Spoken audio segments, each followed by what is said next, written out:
Former Dallas Cowboys quarterback and CBS analyst Tony Romo recently went on to a talk show / podcast known as the Maggie and Pearl Show and gave his thoughts and opinions on how he feels his former squad's going to be doing in the 2022 season. In this little interview that he did, he gave his thoughts on Dak Prescott and also one concern that he has about the Dallas Cowboys going into 2022 and why it could be something that can hurt them. And this is something that I've also talked about on the channel in previous videos. So with that being said, before we get started, if you can like this video, that'd be greatly appreciated. Also hit the big red subscribe button if you are new so you don't miss out on new Dallas Cowboys content like this in the future. And without further ado, let's get into it. So Tony Romo, in his interview, was asked how he thinks the Cowboys are going to do in 2022. He said the following: "I think Dak Prescott is going to have a fantastic year. I think he's shown he's more than capable of playing great football consistently throughout a year. I just think it's going to be a little different because the weapons won't be quite as dynamic. They'll still be very good, but I do think that you'll see teams play them just a little bit differently. I think you know what you're getting from Dak. He's played at a high level a long time now. What I want to see is just the other guys, the younger wide receivers, the people that are in positions to really make a huge impact that need to. You saw Trevon Diggs, Micah Parsons do that on defense last year.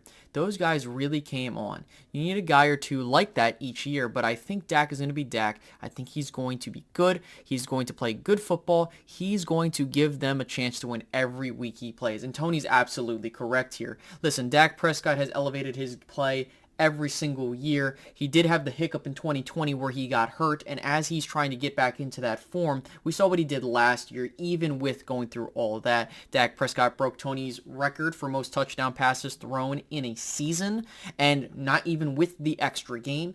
And considering the fact that Dak Prescott has had no setbacks, knock on wood, I think that it's important that we take that into consideration.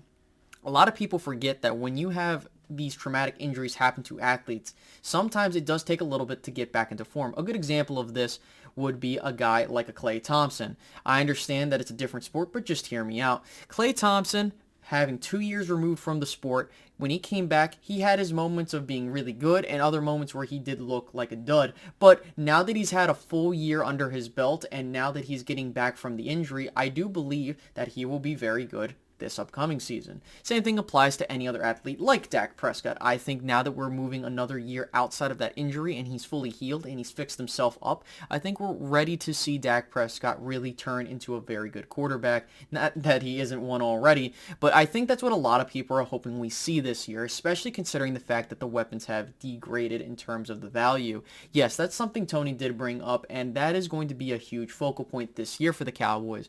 They let go of Amari Cooper more so. They allowed to have themselves trade Amari Cooper because they felt like they didn't need him anymore.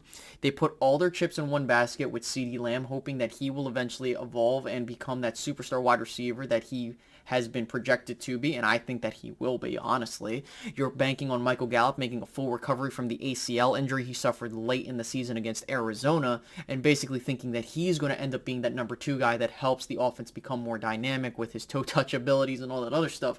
But then you have the other guys behind them. You have Jalen Tolbert, who's a question mark, and he has really good potential, and I really liked him coming out of college. Also, you have James Washington from the Pittsburgh Steelers, the free agent that the Cowboys added this offseason, who was underutilized in Pittsburgh. Maybe the Cowboys can get something out of that. Then you have other guys like Semi Fehoko, TJ Vasher, and company that are trying to make a play for the roster. And Tony has every right to be concerned about the offensive creativity, but also the weaponry that is there.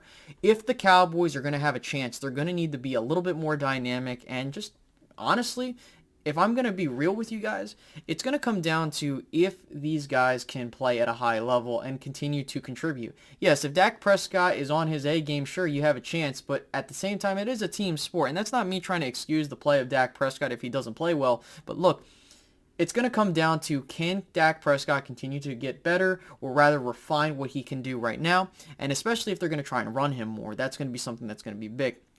So I do agree with Tony in that respect. I've mentioned that on this channel numerous times, that it's going to be a lot of question marks of what you have all across this roster, and the wide receiving core, and more specifically the offense as a whole, does have that. But with a guy like Dak Prescott, who at minimum, if you want to do the lists like we always see, is a top 12 quarterback, that's going to give you a chance every single week of the season. And as long as you have that, I think you're in great shape. Now, that doesn't mean that the Cowboys are going to win 12 games again, but I think that this is a valid concern from Tony, and I want to hear what you guys have to say.